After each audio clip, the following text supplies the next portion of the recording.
Welcome! Hello! I really don't have a lot of room back here. I don't know if I've ever told you guys this, but the wall behind me here is only 7 or 7.5 feet wide. This is a very narrow room that I'm working in.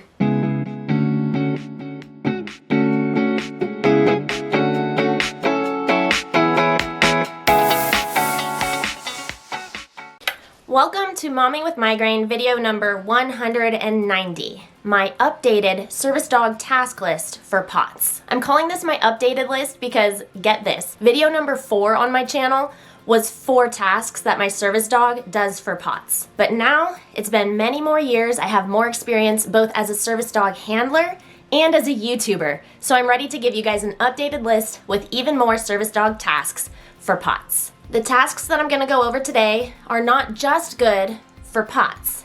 They could also work if you have perhaps orthostatic hypotension or another form of syncope, maybe neurocardiogenic syncope, or maybe you don't even faint. Maybe you just get some dizziness or lightheadedness, and you're wondering how your dog might be able to help with that. Many of these tasks are very multi-purpose, so take what works, leave what doesn't, and in any case, I hope this helps you. Before we jump into the tasks, I do want to touch on the legal side of this. Just because you have a fainting problem does not mean that you're disabled and you qualify to work a service dog. And if you do decide to task train your dog so that they can help you with your fainting, that doesn't necessarily mean that they're a fully trained service dog who has public access rights. Every country and even every state within the United States is a little bit different, so make sure you look into the laws where you live before you start training or working with a service dog. I have POTS, and due to the disabling nature of my POTS, I qualify as disabled per the ADA, so I'm able to work a service dog where I live. It's also completely separate laws for when your service dog is in training versus when your service dog is considered fully trained. And especially keep in mind that just because you faint or just because you have the same disease as me does not mean that we have the same level of disability from that disease. So look into the laws and let's get into our tasks. Let's start with tasks that you can train your service dog to do for when we're out and about, but I'm not necessarily having an episode. The first one is mobility or guiding. Imagine a guide dog for a blind person. I'm not blind, but sometimes I am vision impaired, and even when I'm not vision impaired, I do sometimes have issues with figuring out where to go, figuring out my speed, and being able to actually move when I want to move. In general, I have a lot of trouble with some executive function things, including moving my limbs. So one thing Buddy helps me with is pulling forward when I ask him to pull forward, turning left, turning right, and if we're with a group of people and I start slowing down, especially slowing down without realizing it, he'll give me that little boost to keep me moving with the pack. Since my service dog only does very light mobility, very minor pulling, all we have on him is a counterbalance handle, which is soft and flexible and lined with fleece. It feels really comfortable in my hand and it's really bendy. That works out really well for us because he can still curl up and tuck into those tight places, which I think would be tough if he had a formal rigid guide handle.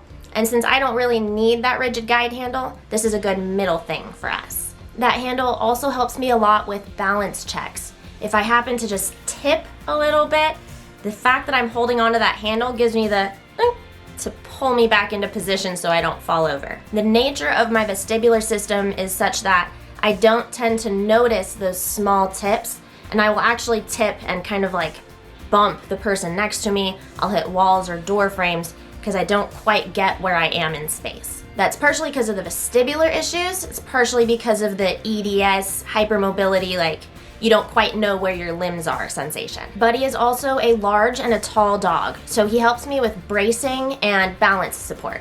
Let's say I'm sitting down on the floor and I need to get up. Well, that's not so easy, but I can have my hand up on his shoulder blades and push up on him. Don't just go do that on your dog. There are actual ways to train your dog to hold your weight, to be ready to take your weight, and to do it safely. There's a specific place to put your weight, and you have to train your dog to brace himself, so don't just go bracing on your dog. But the dog can be properly trained to brace you when you go to stand up, and you can also teach your dog to stand against the side of your leg or block your back standing against the backs of your legs, because oftentimes having something solid like that to lean against a little bit will help you stand upright on your own. All right, episode time. It's time for episode related tasks. And if you are finding this helpful, make sure you hit subscribe, give it a thumbs up, and if I miss any tasks, drop them in the comments. Service dogs can be trained to sense changes either in their handler's scent or behavior that precede a fainting episode. In the case of my service dog, he detects a scent that changes within my body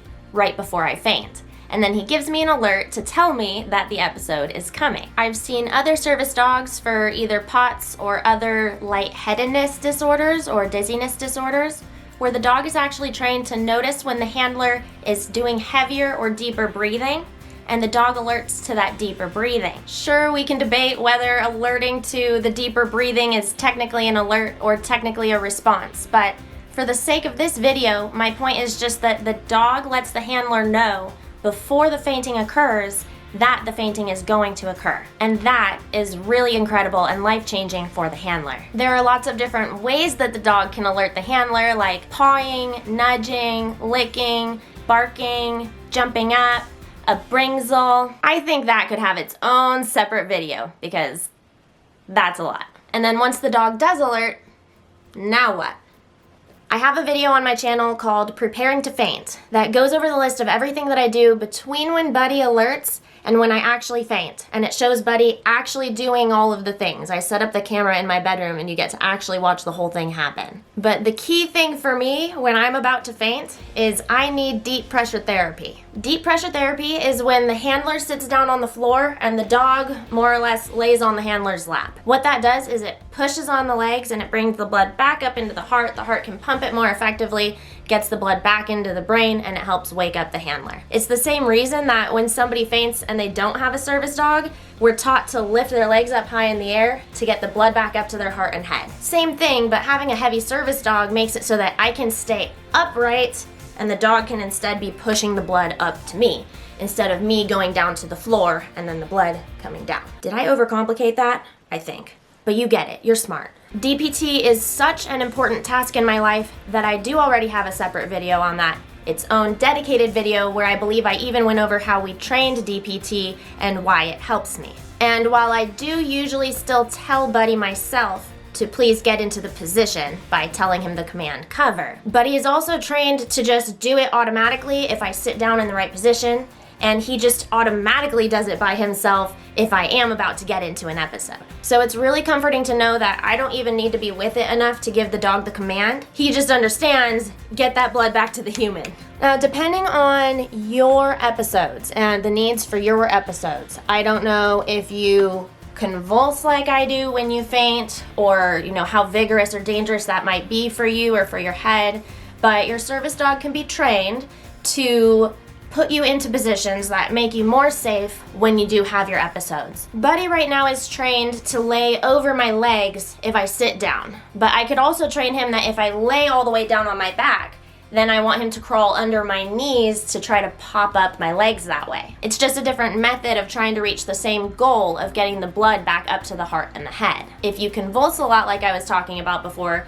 you can also train your dog to go under your neck and head to protect your head from the floor if you're worried about your head hitting something when you're convulsing. This is perhaps more important for people with epilepsy or seizure disorders, but it can also be important if you convulse a lot or convulse heavily when you faint. Or, if none of that is appealing, you can train your dog to lay down in between you and crowds, or you and the aisle, and instead have your dog just be a physical block between you and the public. The beautiful thing about service dogs is that they are individually trained. So your dog can be trained to do exactly what you need them to do for your disability. A service dog can also be trained to alert others or get help. One example is, let's say you have an emergency red button in your house, so that if you faint or you have a seizure, the dog is trained to go push that red button and maybe it sends a text message to a loved one or your spouse. The dog can also be trained to physically go to the person and paw them, for example. Buddy is trained to go say hi dad or go say hi mom so that I can send him to my husband and so my husband can send him to me. And some people actually use those commands in public to have their dog actually go and get help from either someone they know or a stranger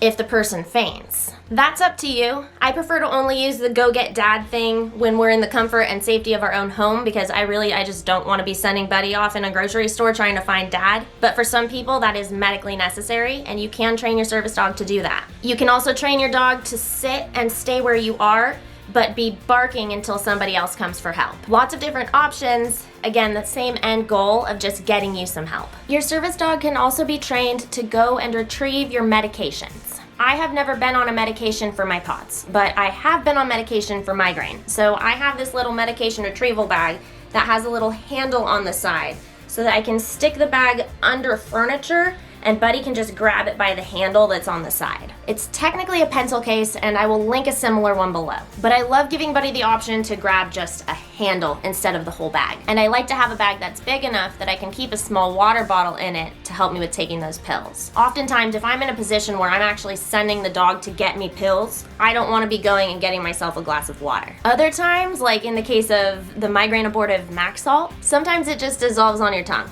and that's even better. And the very last task for today, and I have this at the very end and it's in the at-home section of the video because it's not technically a task that makes your dog a service dog, but having a service dog for your fainting condition, for POTS, orthostatic hypotension, or any kind of like convulsive, you're on the floor, you need dizziness, help, support, it is so much peace of mind to have a service dog there who can alert you, stay with you, bring you back to reality, and lick your face to wake you up when it's all over. There's nothing more comforting than waking up to a familiar face when you come out of an episode. And there's nothing more freeing or confidence building than being able to go out independently, with your service dog, but with no other humans and not feel afraid or that you're going to faint randomly, they're going to call an ambulance and you're going to have a crazy hospital bill because you just fainted again. And it happens all the time. I know we talk a lot about needing to advocate for ourselves and advocate for our service dogs, but in a lot of ways that service dog also advocates for you. They fight for you and they fight for your ability to do things on your own. And that is powerful. If you are not yet a service dog handler, but you're considering becoming one because of your POTS, and you're watching this video because you think that maybe it'll help you with making that decision, then I have another video that you might be interested in where I compare the pros and cons of having a service dog for POTS versus using a walker for POTS. Prior to actually getting my walker, I barely even considered using a walker for POTS. And I think that when I first got POTS, I would not have considered using a walker. But now I actually really highly prefer using the walker over working my service dog, just because life has changed. So if you're in the position where you have POTS or orthostatic hypotension and you faint, and you're debating between the two, or you're considering a service dog, I would highly encourage you to consider doing the walker first because that's the much less permanent option because the dog is a living being and that's a very huge commitment. And a great place to start is to go watch that video. So here's an end screen and here's the card.